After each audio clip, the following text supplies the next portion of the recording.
trêve intermittente, c'est le temps de désamour entre le président Alassane Dramane Ouattara et les forces républicaines de Côte d'Ivoire, appelées communément FRC dans ce pays. On pourrait bien le dire sans risque de se tromper. Oui, mesdames et messieurs, entre le président Alassane Dramane Ouattara et les soldats rebelles qui l'ont porté au pouvoir en 2010, plus rien ne va. Un divorce orageux, j'ai bien envie de le dire, sous une pluie de balles. Et si hier leur mariage a été scellé à grands coups de canon et autres armes lourdes, c'est bien un divorce houleux de camps qui filait hier le grand amour aux plus chaudes heures de la rébellion en Côte d'Ivoire. Deux camps qui se haïssent aujourd'hui comme arabes et hébreux et qui s'accusent mutuellement de haute trahison, de perfidie, de fourberie. Alors si pour certains, pour arriver à ses fins, le président Alassane Dramane Ouattara a dû signer le pacte de sang avec ces hommes en âme qui ressemblent trait pour trait à une armée de mercenaires, l'homme a fort à faire, ses soldats lui demandent la peau de ses fesses. Il devra payer très cher. Alors mesdames et messieurs, pour certains, ces mutineries qui ne finissent pas, c'est le signe que Alassane Dramane Ouattara ne maîtrise plus rien dans cette armée composite de mercenaires et d'autres soldats de rang. Une armée, dit-on, républicaine pourtant. D'aucuns disent que c'est la fin d'un mythe, sinon la fin du mythe Ouattara. C'est la fin de la sacralisation de ce chef d'État africain que l'on a pris pour un demi-dieu pour ses nombreuses relations et autres soutiens internationaux. On allait jusqu'à le diviniser, à le prendre pour un indéboulonnable devant qui aucun soldat ne pouvait se lever, encore moins la population. On le croyait soutenu, véritablement soutenu, de façon indéfectible par les grands décideurs. Et bien voilà qu'aujourd'hui, il est face à la triste réalité.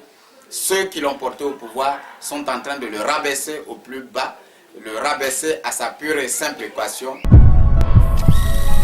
Pour les analystes ivoiriens, il n'y a pas question de parler de la fin de ceci et de cela. C'est un processus mondial qui se développe et c'est un soulèvement, mesdames et messieurs, des populistes. Et ce qui arrive en Côte d'Ivoire, c'est aussi la conséquence de la résurgence des nationalistes africains qui ont été hier combattus et lâchement assassinés par les colons français.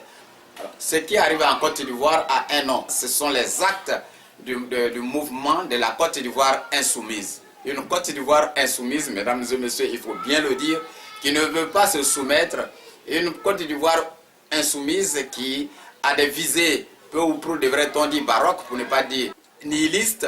Je veux bien dire qu'ils ne veulent pas accorder crédit, donner du crédit aux institutions qui sont en face et à la vieille classe politique. Et bien voilà, c'est un mouvement qui naît avec cette montée de populisme en Côte d'Ivoire, cette revendication qui ne finit pas. Nous assistons à une montée de populisme, à une montée de nationalisme. C'est le mouvement de la Côte d'Ivoire insoumise.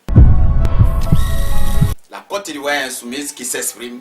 Il n'y a que ce mouvement. Très bientôt, nous allons comprendre que derrière toutes ces choses, il y a un mouvement qui est en train de naître. Peut-être pour l'heure, cela n'est pas dans les esprits, mais l'analyse de la situation nous fait dire que nous allons vers la naissance d'un mouvement qu'on pourra appeler le mouvement de la Côte d'Ivoire insoumise. Un mouvement populiste. Mesdames et messieurs, ce mouvement de la Côte d'Ivoire insoumise est une véritable réplique du non au politiquement correct de la vieille classe politique ivoirienne calquée sur le modèle français. Alors, mesdames et messieurs, voilà un mouvement qui refuse le crédit des institutions politiques établies.